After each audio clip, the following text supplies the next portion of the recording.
Lo dijo en la primera hora. Muy bien, 7:11 de la mañana. Gracias la interacción, como siempre, generosa de nuestra audiencia en esta mañana, en nuestro espacio de noticias. Viernes 13, si es supersticioso, cuidado. Viernes 13 de octubre del 2023. El día después o el primer día después del cierre oficial de la campaña. Y estamos en la antesala del proceso electoral. Hagamos una reflexión sobre lo que nos ha dejado esta campaña de segunda vuelta electoral. Está con nosotros aquí en la cabina el consultor político Arturo Ruiz Giraldo, que nos acompaña. Y vía telemática la tenemos a Caroline Ávila Nieto desde la ciudad de Cuenca. Gracias a los dos por compartir estos minutos para leer un poquito lo que está pasando. Empiezo con Arturo.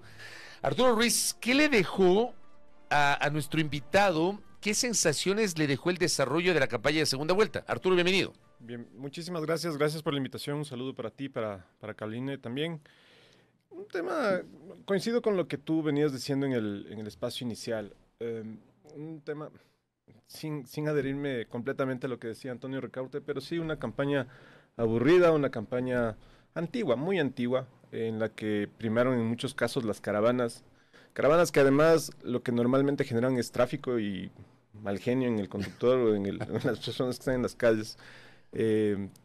Tarimas que además en este tiempo de inseguridad no creo que sea lo más sensato en temas de seguridad incluso. Creo que hay que partir de por qué están estos dos candidatos ahí. Creo que de un inicio nadie dudaba que Luisa González iba a estar en una segunda vuelta, al menos según lo que iban dando los distintos espacios de encuestas, ¿no es cierto? La cuestión está en que de repente asomó un Daniel Noboa que nadie creía, nadie le veía en el radar. Y de ahí porque pasó lo que pasó en Cuenca en la elección anterior de alcalde. Es decir, Pedro Palacios llega a ganar la elección de la alcaldía de Cuenca porque los otros candidatos se dedicaron a atacarle a Jefferson Pérez y se olvidaron de los que estaban abajo. Como nadie hacía bulla, como nadie decía nada sobre él, y la gente, es lo que tú decías, está harta de peleas de política entre políticos. Vio a alguien que no se metió en conflicto y fue subiendo calladito. Y para eso son las encuestas. Es decir, yo tengo la encuesta no para decir si hoy fueran las elecciones, hoy les gano. No me sirve de nada si hoy fueran las elecciones. La cuestión está en cómo vas viendo, cómo va evolucionando y cómo de repente te aparece uno que nadie pensó que iba a estar ahí. Tal vez eso pasó a nivel macro, a nivel presidencial en 2006, sí, cuando el líder de casi toda la campaña fue León Roldós, en 2006. Y no lo vieron venir a Correa, que empezó con el 0%, 1%, empezó subiendo, digamos, para hacer ese símil, ¿no? Sí. Es decir, a lo que voy no es primera vez que pasa, pero para eso sirven las encuestas, no es para estar publicando un montón de cosas en redes, ¿no? En el famoso si hoy fuera la elección. Pero bueno, más allá de eso, el tema está en, yo no sé si incluso el propio candidato estaba pensando en que iba a llegar para eso, no sé si es que él estaba pensando en 2025. Y ahí me brota también la preocupación de no sé qué va a pasar, o sea, no solo ya en lo que se desarrolló la campaña, sino también en la ejecución, si es que él llegara a ser. ¿Tendrá un plan? O sea, ¿realmente era su objetivo llegar a esto? Sí me queda ese un poco como un punto de duda ahí, ¿no es cierto? Pero bueno, es lo que hay, es lo que está ahorita, es lo que ha pasado hasta ahorita. Veamos qué termina pasando el domingo, porque creo que el futuro de los ecuatorianos, si quieres podemos abundar un poco más adelante, la situación actual de lo que está pasando en el país y de lo que se va a venir para el país es muy compleja, es muy grave, muy preocupante y independientemente de quién llegue, es muy difícil de atender. Déjame preguntarle a Caroline Ávila cuál es su sensación sobre lo que le dejó esta campaña de segunda vuelta. Caroline, bienvenida, buen día, ¿cómo le va? Hola, buenos días. En primer lugar, un abrazo para ti, mi felicitación de encontrarte en este nuevo espacio. Ya estoy viendo el dial en el Azuay, así que ya, muy bien. para poder sintonizarte también ahí. Gracias, doctora. No, por supuesto, un abrazo también a Arturo, Antonio, no. Arturo, perdóname, y gracias por la referencia a Cuenca, a esa campaña. Se me quedó congelada. Algún problema con internet, con Carolina Ávila, vamos a ver si recuperamos la señal con ella. Se me quedó congelada. ¿La tenemos todavía, no? Ok, hasta que se vuelva a conectar. Allá la tengo de nuevo. A ver, ¿me escuchan, Caroline? Perdón, ya, ahí sí, mejor. ahí sí. Ahora sí. Decía que espero poder dormir el lunes. ¿Por qué he dormido poco? Porque es una campaña que lamentablemente me parece a mí que bajo la premisa de la inseguridad, no sé si es que están por ahí, sí, bajo la premisa de la inseguridad, hemos tenido muy poco acceso a las candidaturas. Hemos tenido un retrato distinto de las candidaturas en físico, en esta suerte de estilo premoderno de hacer campaña, que por lo general nosotros en Latinoamérica y en el Ecuador, que duda cabe, acostumbramos a tener. Nos hemos volcado a un estilo más digital, obvio, ¿no es cierto? Y que ha alejado de alguna manera la posibilidad de percibir la campaña, de sentirla, y eso ha generado como sensaciones distintas. Y hasta cierto punto llevamos dos campañas así, la una cruzada por el COVID, la otra cruzada por la inseguridad y porque el peligro y por el riesgo de vida, diremos así, que tienen las candidaturas. Entonces, bajo ese contexto, la ciudadanía tiene como reacciones distintas cuando asoman los candidatos, cuando tienen la fortuna de aparecer por ahí en algún minuto dado. De manera que hoy las campañas más volcadas a lo digital, a las redes, nos van a dar, sobre todo quienes hacemos investigación, muchas lecciones a partir de los resultados, porque uno puede hacer hipótesis ahora, pero muchas lecciones para poder recogerlas a partir de los resultados. Y finalmente creo que nos hace falta tomar más nota de la política. Creo que estamos muy concentrados en el marketing y nos estamos olvidando del valor de la política, y de nuevo serán las lecciones para a partir del próximo lunes, ponerle más detalle, más profundidad, una vez que conozcamos los resultados. Hay quienes, Caroline, creemos, yo lo he dicho permanentemente en este espacio y en otros espacios en los cuales también he hecho comunicación, periodismo, etcétera. A mí me parece que esta campaña terminó siendo aburrida, terminó siendo poco impactante, terminó siendo una campaña en la que no se abordó el fondo de los temas. ¿Usted coincide con eso o a usted le gustó la campaña en términos de incluso de investigación política y comunicacional, Caroline? Me gusta más el final. De hecho, si tú te fijas, me gustó, por ejemplo, estas iniciativas de última semana para poder investigar, ¿no? Por ejemplo, yo estoy en una línea sobre los efectos de intervención, yo los veo como intervención directa a la democracia, cuando hay estas confabulaciones entre el sistema judicial y la narrativa mediática en pleno contexto electoral. Y esto sucedió este fin de semana, ¿no? Y cómo estas narrativas intervienen nuevamente y en qué conversaciones intervienen y en qué niveles intervienen, ¿no? Me gusta también, por ejemplo, ver cómo estas estrategias de marketing light tienen o no tienen trasfondo. Una de las críticas generalizadas a los muñecos de cartón era que de alguna manera podrían quedarse en la superficialidad, y mi pregunta va a ser si es que la ciudadanía está votando la superficialidad o le encuentra algún contenido a estos elementos, ¿no? Entonces, ahí, por ejemplo, tengo preguntas que me parecen sumamente interesantes. Luego, he visto piezas comunicacionales muy potentes, muy poderosas, sacadas ayer, o sea, hello. Y entiendo que desde el marketing el timing es fundamental y quizás están sacadas así a propósito para apelar a ese 12% de indecisión, 10-12% de indecisión que todavía queda como remanente y que en este minuto recién va a prestar atención para tomar una decisión. No lo va a hacer antes, ¿no? Hoy, esta mañana, Folha Brasil está sacando, por ejemplo, la investigación que involucra a la compañía de la familia Noboa y que, por supuesto, comparte de alguna manera en este sentido responsabilidad Daniel Noboa con empresas en paraísos fiscales. Hoy, esta mañana. Entonces, yo no sé hasta qué punto el periodismo ecuatoriano no ha hecho sus deberes, no hemos hecho, porque me incluyo, soy periodista, los deberes adecuados sobre validar si un candidato tiene o no ¿cómo se llama? Diremos, acciones en paraísos fiscales. O por ejemplo la denuncia, ya que habla de esas, lo que saca hoy fuera de Sao Paulo, pero la denuncia del ex gobernador de la provincia de Loja, Freddy Bravo, en el mismo sentido sobre la candidata González. Algo que me parece que tampoco se ha dado seguimiento en estos días. Sí, así es. Pero por último, en el caso de Freddy Bravo, hay una respuesta de la candidata y fue respuesta en horas. Inmediatamente hay, y no hay un seguimiento del mismo candidato. Yo me refería sobre todo a un seguimiento mediático, ¿no? Ya que usted habla de los medios, del papel de los medios, a eso me refiero. No hay seguimiento mediático. Pues sí, la candidata respondió, pero me refiero al seguimiento mediático.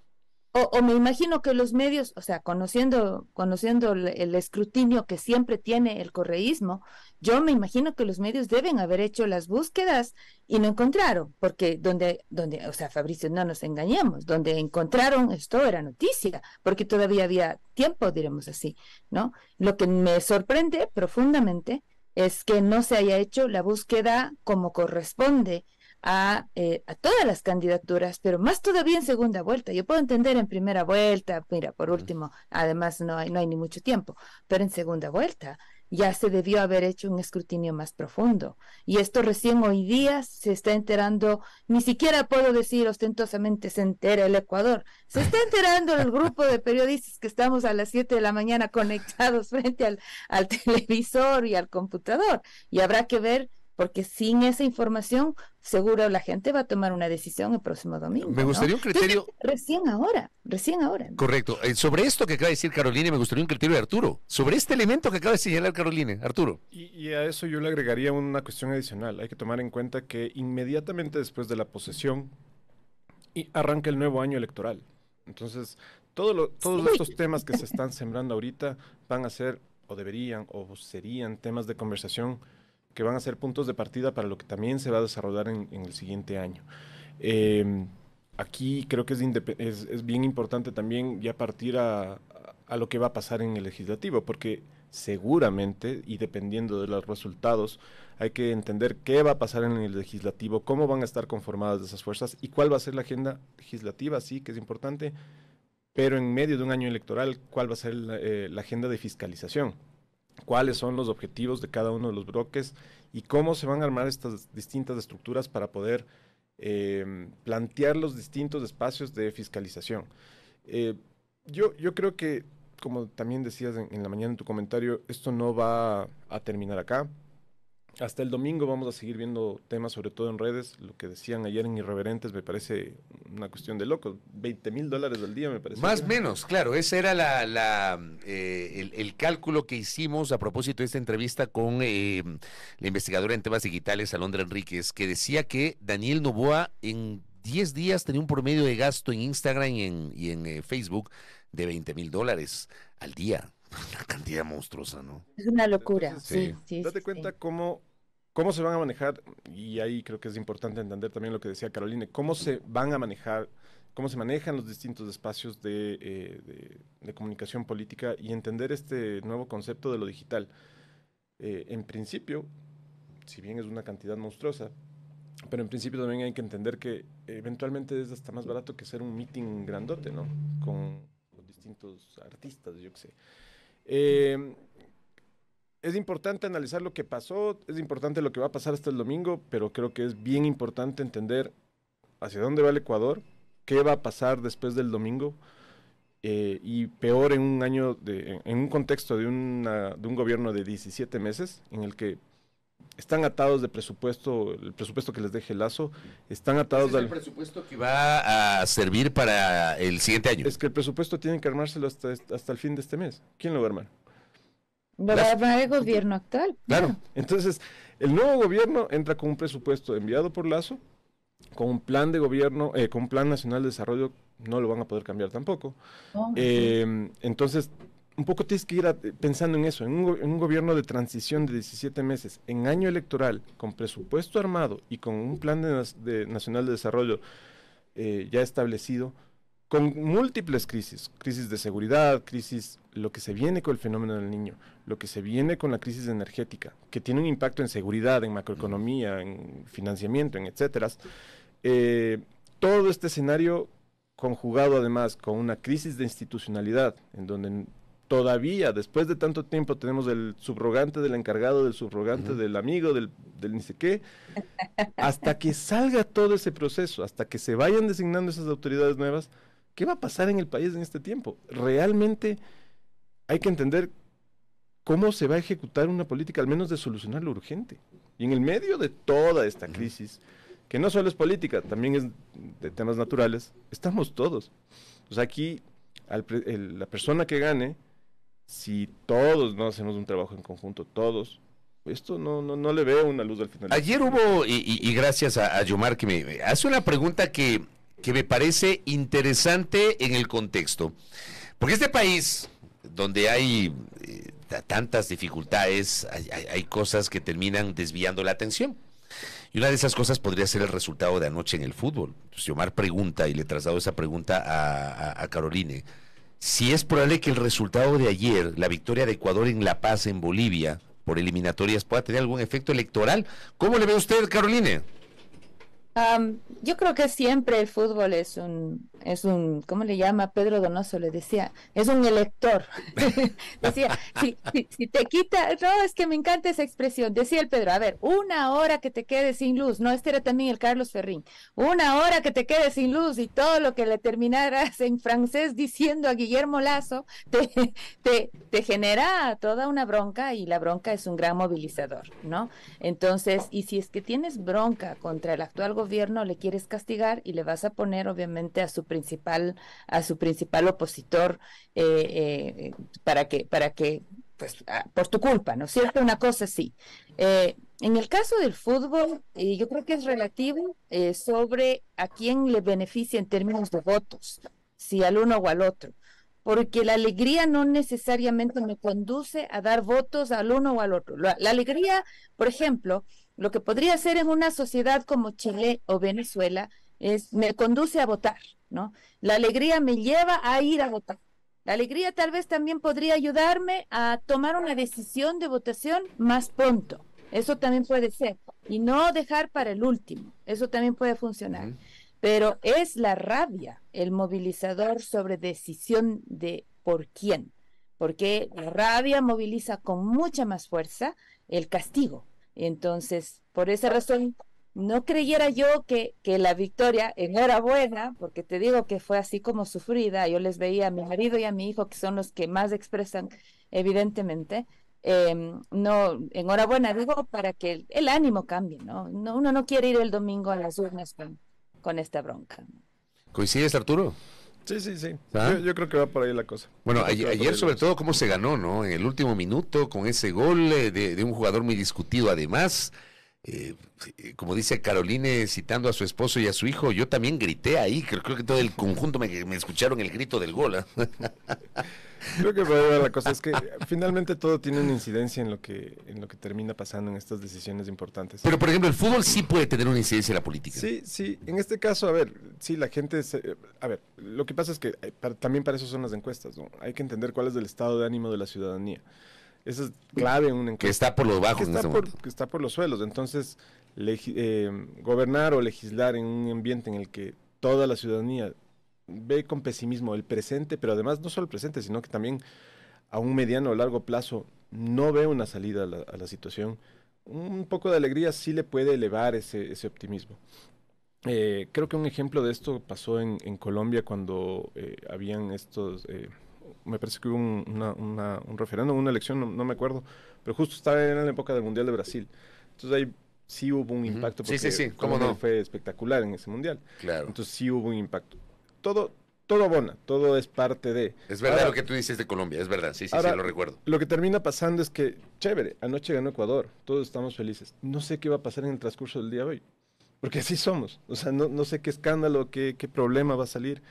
Y mira, es tan grave este tema de la cantidad de información o de eventos que han pasado, muy violentos, muy sangrientos, además en el medio, que han logrado tapar incluso cosas como las posiciones radicales de la candidata de la vicepresidencia de Daniel Noboa.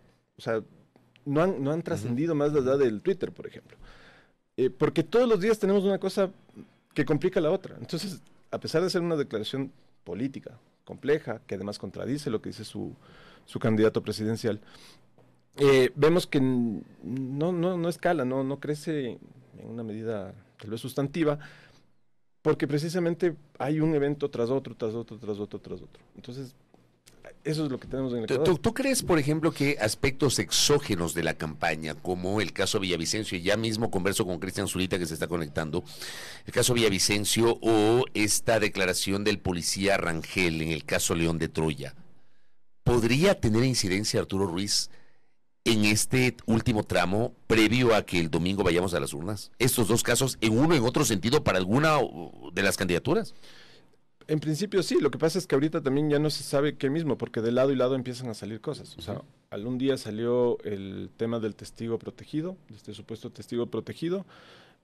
A días seguidos salió lo de Rangel, entonces ya la gente también es quién mismo es quién y qué mismo pasó. O sea, hay demasiada información al respecto, porque hay que entender una cosa, tal vez nosotros somos los que estamos metidos en redes, nosotros somos los que estamos viendo noticieros o temas de información en general, pero la gente al día a día no está metida en las redes, está metida en otras cosas, y por interés o por falta de tiempo, por lo que fuera, por sus ocupaciones. Entonces también hay que ver en dónde se va difundiendo esa información. Si se queda en el Twitter, el universo es muy chiquito para entender este contexto.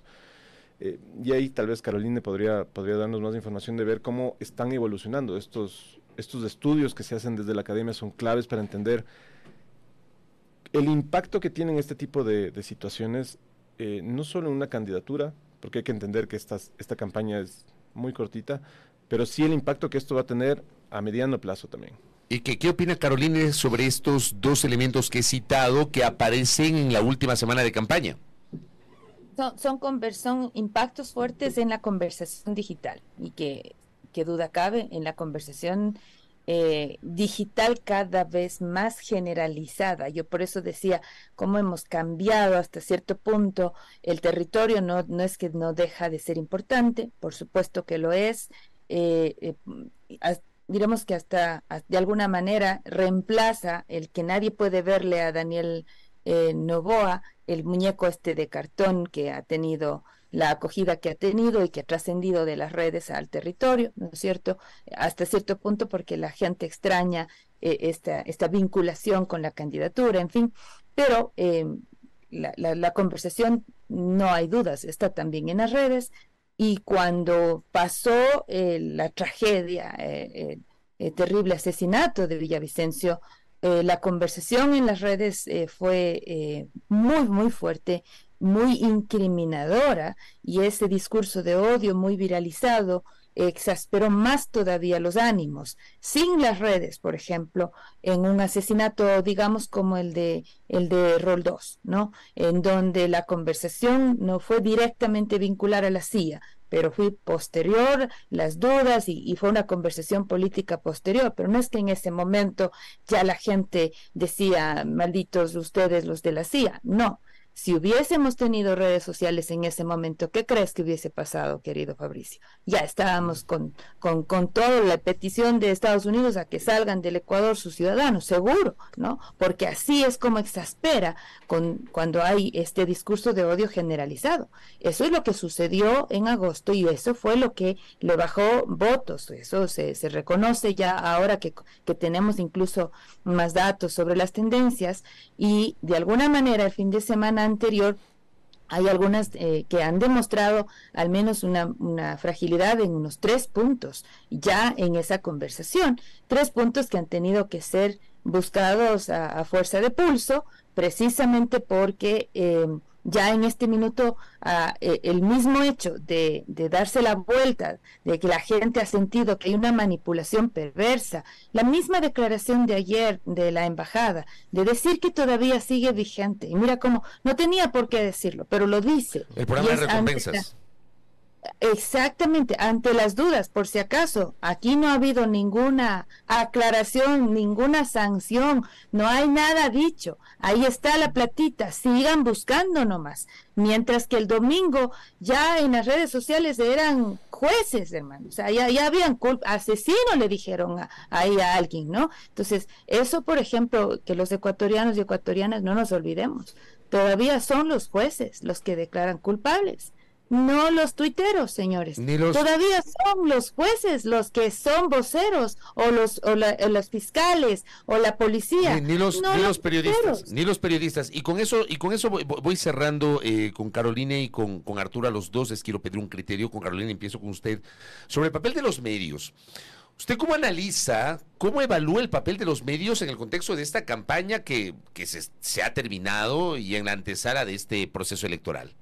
Carolina. Bastante jugados, querido Fabricio. Hace poco asistí a una investigación ya terminada en donde se revisaba cómo, por ejemplo, Teleamazonas expuso a las candidaturas en su momento Arauz y Lasso, y el 40% de la exposición mediática correspondía a Lasso, en comparación con todos los otros temas que tenían fuerza, y a su vez en ese entonces, incluido COVID, imagínese usted, y a su vez con favorabilidad a Lasso. Hay datos que dan evidencia, recogiendo todas y cada uno de los noticiarios en ese momento, ¿no? Yo creo que ya en este momento estamos corriendo también información sobre cómo se está cubriendo el contenido, porque no solamente se trata de dar la cobertura a todos y cada uno, sino también el encuadre con el que se aborda a cada uno, ¿no? El hecho que, por ejemplo, Carlos Rojas le haya podido hacer esa entrevista profunda, aguja, bien pinchada en Ecuavisa a Luisa González es muy bueno, pero yo no he visto una entrevista así a Daniel Noboa, y eso no está bien. Entonces hay que hacer ese cuidado, y si tenemos un candidato que no habla en la candidatura, a veces es preferible que si llega a ganar la presidencia, mejor tampoco hable, porque recuerda tú, querido Fabricio, que si hay algo que nos lleva a estas elecciones así anticipadas y apresuradas y atropelladas, es precisamente los deslices comunicacionales que Guillermo Lasso tuvo. Entonces, si no están preparados para poder sostener una conversación con un periodista que esté informado, que haga las preguntas que corresponde, entonces, ¿para qué se presentan al cargo, verdad? Gracias. Me parece al menos. Gracias, Caroline, y en el mismo sentido le pido una reflexión final a Arturo sobre este elemento. El papel de los medios, ¿cómo los evalúa? ¿Cómo evalúa ese papel, Arturo Ruiz? Suscribo lo que dice Caroline, pero le agrego una cosa. Fue determinante, coincido con ese punto, pero también va a ser determinante en lo que pase a partir del domingo. Imagínate, ni siquiera recién hoy día empiezan los votos en casa, etcétera, pero desde hace 3-4 días ya están hablando de fraude. ¿De fraude de qué? Entonces no sé cómo va a terminar siendo este proceso de legitimación, independientemente del resultado, sea de que un candidato gane o sea de que otro reclame un tema de fraude. Entonces, ¿cómo va a ser esa legitimación del resultado de uno u otro sentido? Pero también, ¿cómo van a legitimar también la gestión? Insisto, en estos apenas 17 meses, ¿qué va a pasar? ¿Cómo van a fortalecer? Porque finalmente termina siendo un blindaje también de una gestión en función de precisamente lo que decía Caroline, de la cantidad de cobertura y del nivel de profundización que se dan a los temas. Creo que es importante también ahí que desde otros sectores también se plantee este tema en la conversación, porque efectivamente termina siendo un actor político adicional.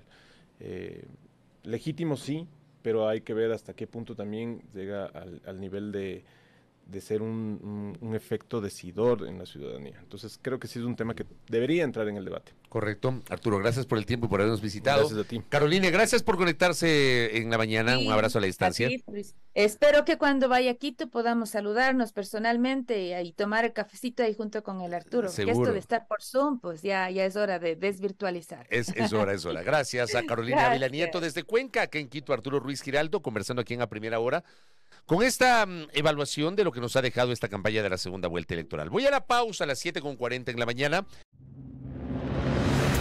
Primera Plana. Todas las noticias, todas las voces.